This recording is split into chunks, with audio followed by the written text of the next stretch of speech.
He got kind of frightened, because he realized that you've got a wealth of information and knowledge. Hey, brother Charles, welcome to the hot seat barbershop. Yeah. Charge, just give a little background about yourself, my brother, and yeah, just who you are. Well, basically, is my father. He started to have dance from 1962 Mm. inside of Wood Green. He used to keep the parties in the basement every Friday and Saturday, because obviously when the West Indians came over to this country, there was nowhere for them to really go to have entertainment. So they had to do it inside of their own houses. And because they had a lot of pride about their houses, they would only allow it to be taking place downstairs in the basement. Mm.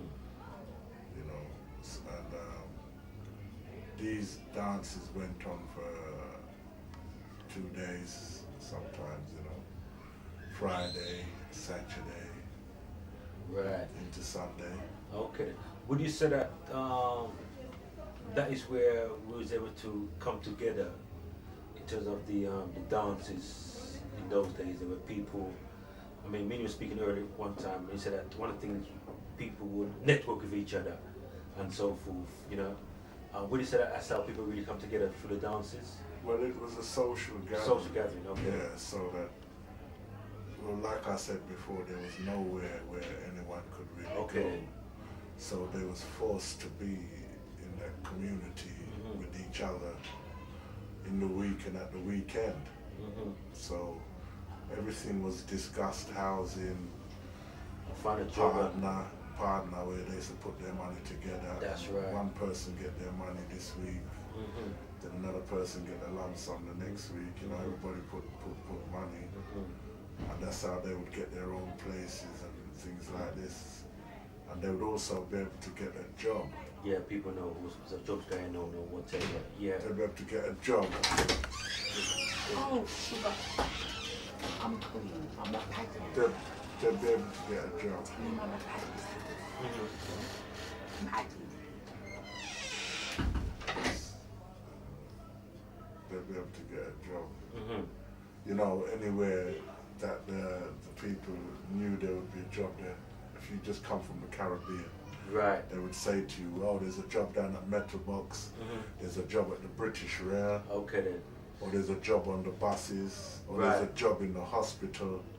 So it was the place where you can go and find a job, and the place where you can find a room to rent, Right. and where you could find all the things you need Mm-hmm. to make yourself comfortable coming into a country which you don't know nothing much about, really. Okay then.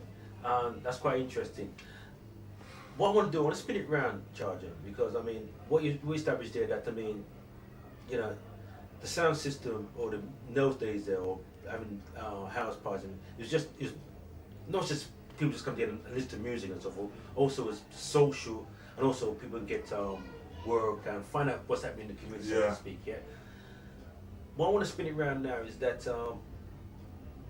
where did you first got involved in the love for music? Who influenced you and that stuff there?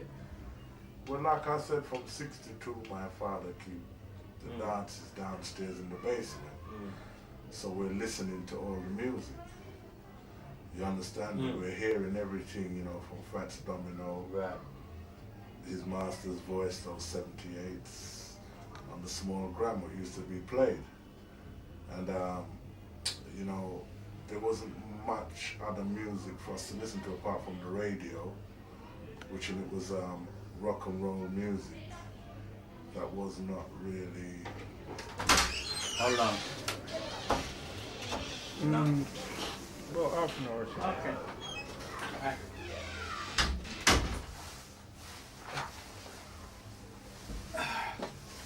Yeah. It wasn't really, the rock and roll that was played was not our rock and roll, But that was on the radio, it was commercial stuff that was on the radio, but we listened to the stuff that was coming from the Caribbean. mainly from Jamaica, Mm-hmm.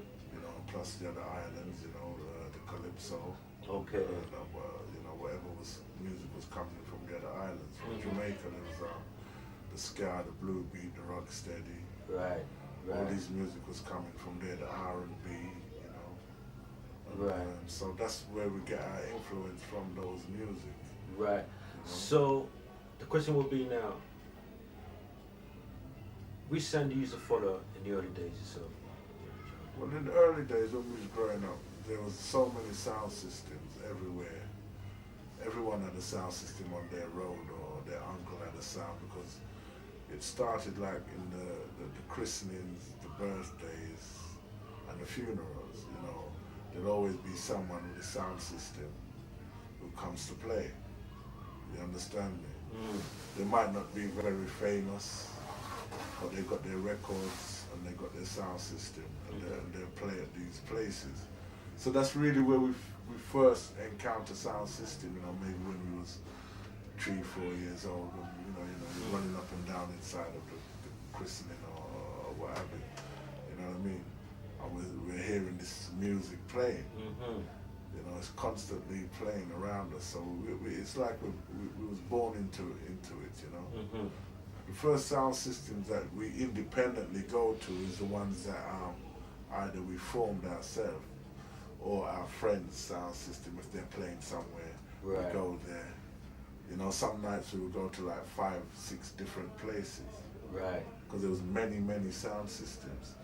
You know, there'd be some playing in Wood Green, some playing in Tottenham, some playing at Hornsey, some playing Finsbury Park, some over South London, some in the country, Birmingham, Nottingham, Sheffield, you know, Leeds, all over. So we, you're absolutely right, because in those early days, you know, you're guaranteed that there'd be a sound system everywhere. You know Everywhere what I there mean? was You know, sound it's system. about 8 different kind of, like on a Saturday, you guarantee about at least about 5, 6 different sounds playing in Tottenham. You know. Yeah. So I mean, you're absolutely right. So is there any particular sounds you personally used to really follow, you really used to admire? You know. Well, I believe that, you know, I was more into the music. I wasn't into the actual sound system. I'm into listening to the music. Okay. So when I used to go somewhere, it was all about listening to the music and listening to what that man had to play. Mm-hmm. You understand? When I appreciated whatever they was playing. Mm-hmm. I wasn't really one for competition, or that one's Okay. better than this and that one's better than that. No, it was always, you go there and I appreciate what the music, our music that they're playing. Right. You know what I mean? It wasn't a competition at all. It was always, any sound that I go to, I'd listen to what they're playing and I'd appreciate it. Okay. I understand now, at this point now, that you're looking to put a documentary together in terms of sound system. Why is it? What made you want to put a documentary together? Because it's an art form, you know. Sound system is an art form, and it's a gathering of people who came together to make this art form. So I said to myself that over the years, the sound system has actually declined in England itself, whereas in other parts of the world it's becoming a massive commodity. You know, people are spending thousands of pounds and euros on sound systems, on getting music from the Caribbean to play. You understand me? Mm. So they've taken up the role now. They've taken this thing up which we've been doing all our life. So they've taken it up now all over the world. So I thought it only right for us to portray the people who had done so much hard work in this genre of thing, to let the world see, say, well, these are the people who was playing this sound system thing, getting records, pressing records, you know, buildings, equipment, spending a lot of money with people like Goodman's and Celestian to buy speakers. You know, we spent a lot of money on the wood, from the wood factory. We spent thousands of, if not millions of pounds we spent with these people.